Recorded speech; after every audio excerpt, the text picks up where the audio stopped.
Nu, labą dieną.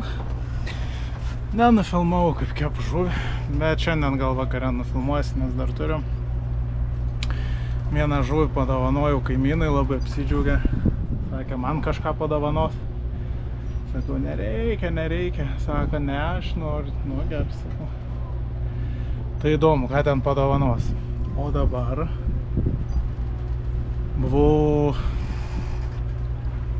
aš galvojau, kad aš buvau užsibukinęs mašiną šiandien į rytoj. Nuvarau šiandien į tą ofisą. Tipo, tuščia, nieko nėra, nieks su manim nešneka, nieks nebetrašo ten, kur užsibukinau, žodžiu. Mašinos nėra, bet atsirado įkvėpimas kažką padaryti. Jau parsivežiau smėlio, prisipyliau į vamzdį smėlio. Ir dabar reikia lenkti. Tai bandysiu aš lenkti tą lanką, kurio reikia, kuris bus va čia virš palapinės. Na taip, jis nuo palapinės ir čia taip žemyn. Toks rankturis, kad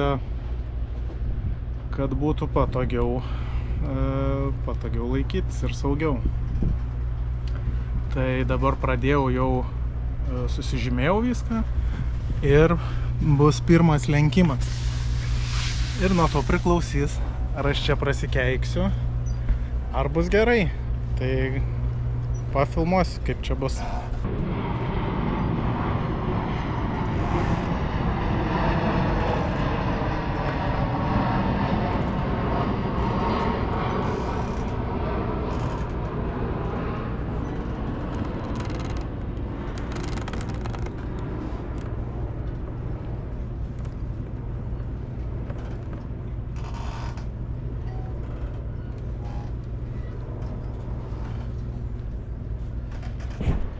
Pirmas lenkimas, pirmas klupimas. Negerai. Čia gaunasi toksai biški per aštrus kampas. Dabar bandysiu lenkti priešingą pusę. Ir tikėtis, kad taip nebeklups. Ir reikia susirasti. Ten mačiau kažkur stulpas yra, reikia aplink tą stulpą jau čia vyniot, nes čia bus blogai su šito variantu mano sugalvotų. Kaip visą laiką viskas yra panosiai. Tai kadangi klupo tenai lenkiant, sugalvojau, kad čia gal bus visai neblogai tarp gervių. Pabandysiu įkišti tą vamzdį ir sulenkti. Pats nelabai įsivaizduoju, kas čia bus, bet reikia pamėginti.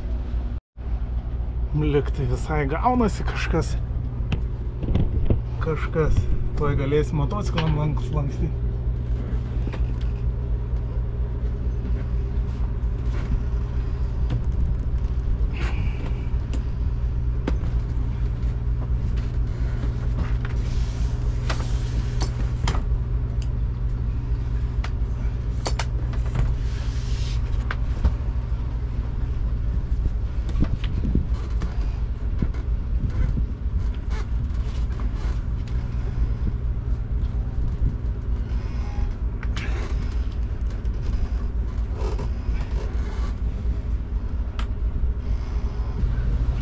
Sakyčiau, kaip tokiom sąlygom visai neblogai gavosi. Sakyčiau, visai neblogai išėjo tą lanką padaryti. Tai reiks imtis kito dabar vamzdžio. Ar šitą pirmą uždėti? Ne, gal susilenks kitą, kol dar viskas šviežia, kol dar jauti lenkimą tą, žinai. Tai lenksiu antrą ir tada viską iš eilės darysiu. Varau toliau, bert smėlę ir lenkti. Žaidžia su smėliu, kaip mažas vaikas. Nu, bet ką daryti? Negi dabar vėl samdysi. Dėl tokių paprastų darbų. Tuo labiau, kad jie dirbti nenori. Tai tenka pačiam užsiimti. Ir žaisti su smėliu. Šitų dalykų išmokė kai kas iš Panevėžį. Šitų reikalų visų. Žygis vardas Joju. Iš jo išmokau, kad reikia į vamzdį pilti smėlį, kad nesusigniuždytų. Dar vienas būdas yra žieminis, tai užšaldyti reikia vamzdį. Jeigu didelis minusas laukia ir su ledu viduj lenkti. Irgi dėdė Žygis papasakoja. Tai va, tai prisigaudai iš visokių žygių žinių ir savo dirbi. Pilna vamzdį smėlio, jį reikia sutrombuoti, suvibruoti į vidų, bet čia pas mane jisai nesmėlis, čia tokios kaip ir sutrupintos kriauklės kažkokios. Tai trombuojasi paprastai, daužuva per šonus ir viskas smunka gilin. Dar dapelė ir tai pažaidė. Nes anas vamzdis būtent dėl to truputį ir klupo, nes sutrombavau turbūt blogai, o ir pats smėlis nėra kokybiškas. Nu, ta prasme, čia jis toksai prastas labai. Bet, kaip sakant, ne Lietuva čia, nėra pasirinkimo. Nėra pasirinkimo ir reikia džiaugtis tuo, ką turi. Šiuo atveju pasidžiaugsim tom atraižom. Va, vėl padaužai. Vėl kelias saujas gali supilt. Nu ir taip kokį 10 minučių tai tikrai pažaisiu. Nu viskas, abudu vamzdžio galai uždaryti. Einam lankstyti vėl. Tai labai džiaugiuosi, kad atradau būdą kaip patogiai. Dabar reikia tik tai pasistengti lygiai padaryti tuos langus kažkaip. Nu, antro vamzdžio lankstymo ypatumai.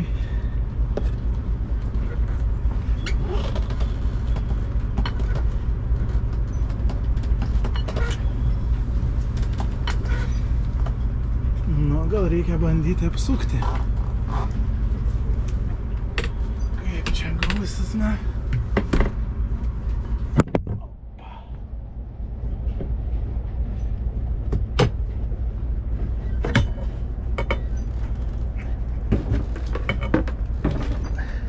Biški kluptelėjo.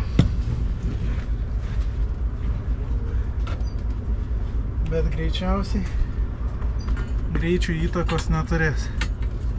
Gerai, labai čia viskas gavosi. Palyginus su tuom, ką turim, kokias priemonės, tai labai gerai. Tai čia biški linktelė, bet nieko tokio čia. Galbūt. Eina savo. Toks įkvėpimas paėmė azartas, kad nenufilmavau, kaip čia viskas vyko. Nu va, esmė pasidarė. Užsidėjo šitas rankturis ir anas. Nu, kaip gavas, taip gavas. Tokiom sąlygom, man atrodo, visai neblogai. Tai bus dabar saugiau eiti į galą ten.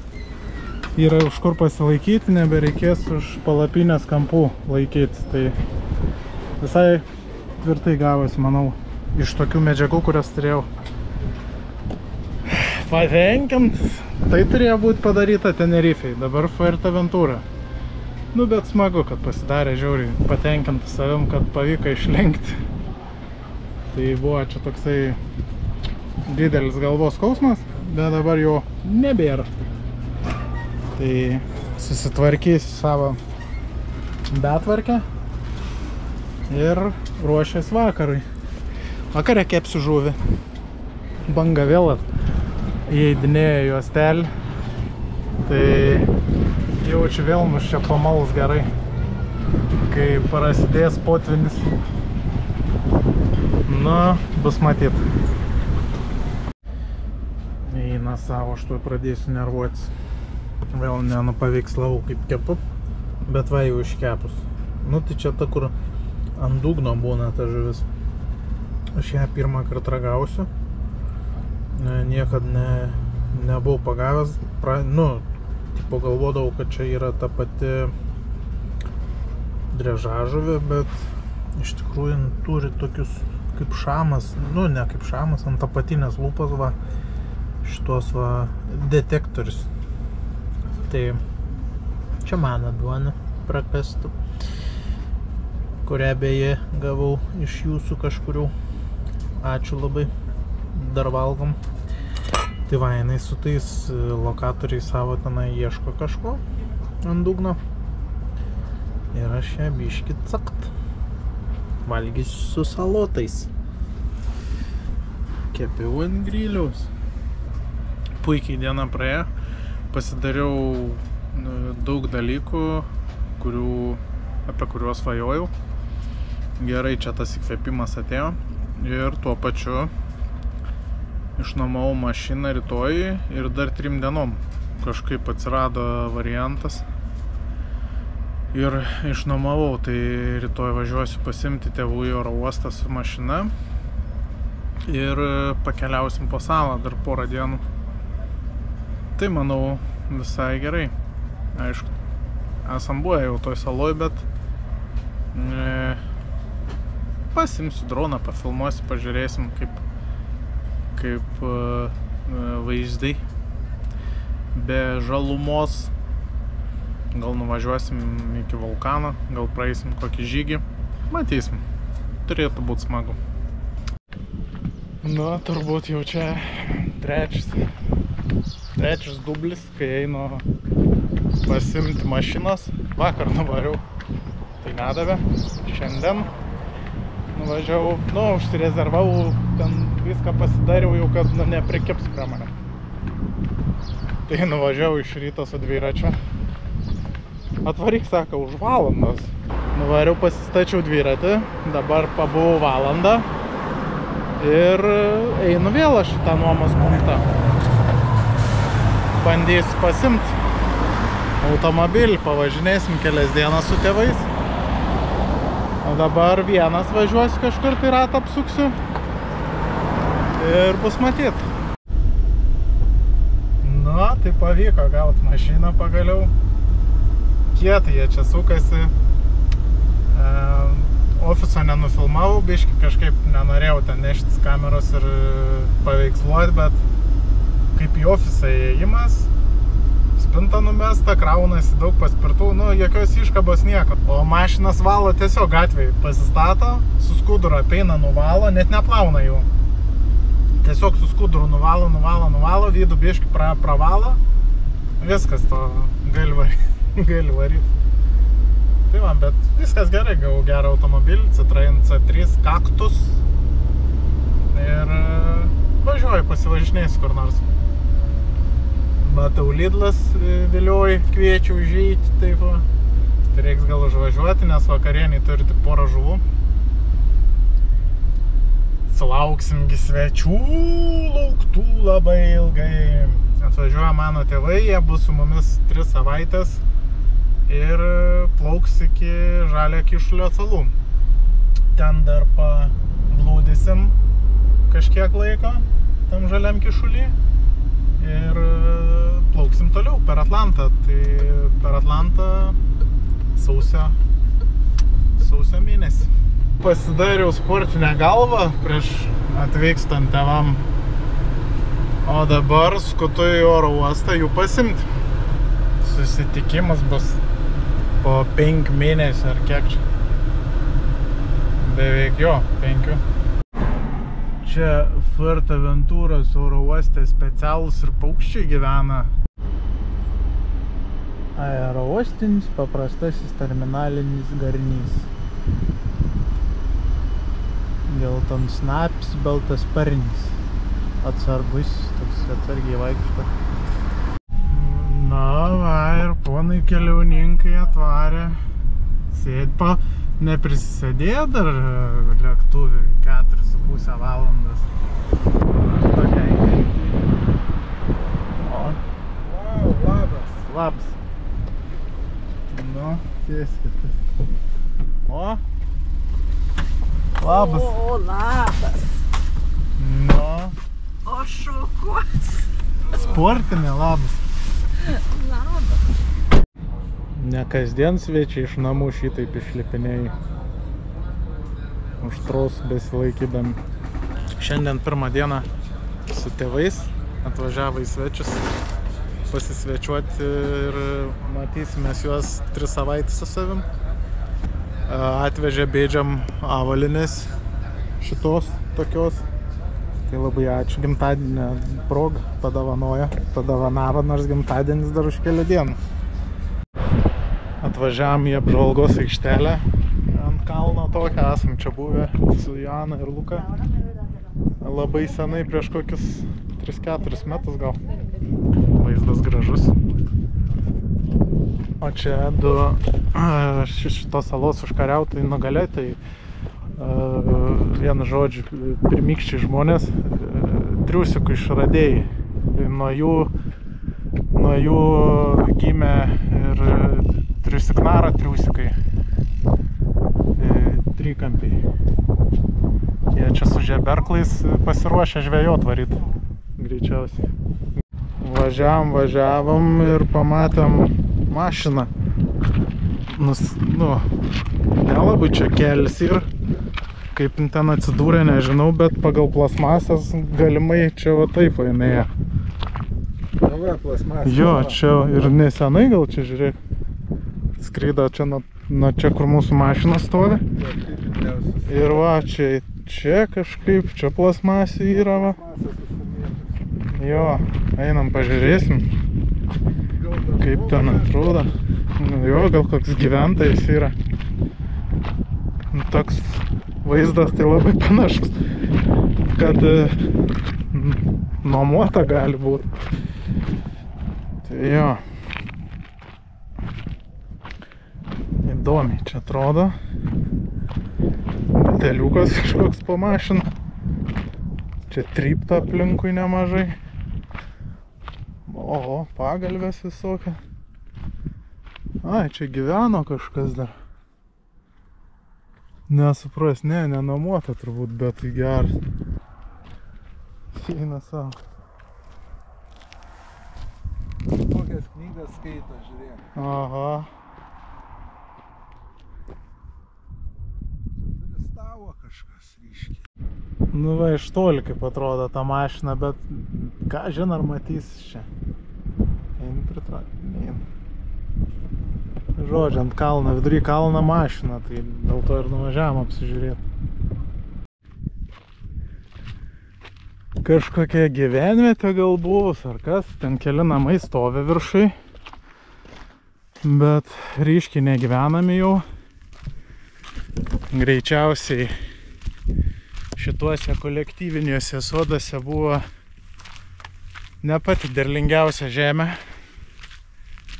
Bulvenokai nekaip augo, gal biznis mažas. Atrodo vizualiai, kad palikta viskas likimo valiai. Ten su dronu pafilmavau, ten yra tas malūnas. Dar vienas ten malūnas yra. Tai tas malūnas, jisai iš gręžinio ar iš šulinio pumpuoja vandenį ir laisto tipo čia tuos daržus, kurie buvo kažkada.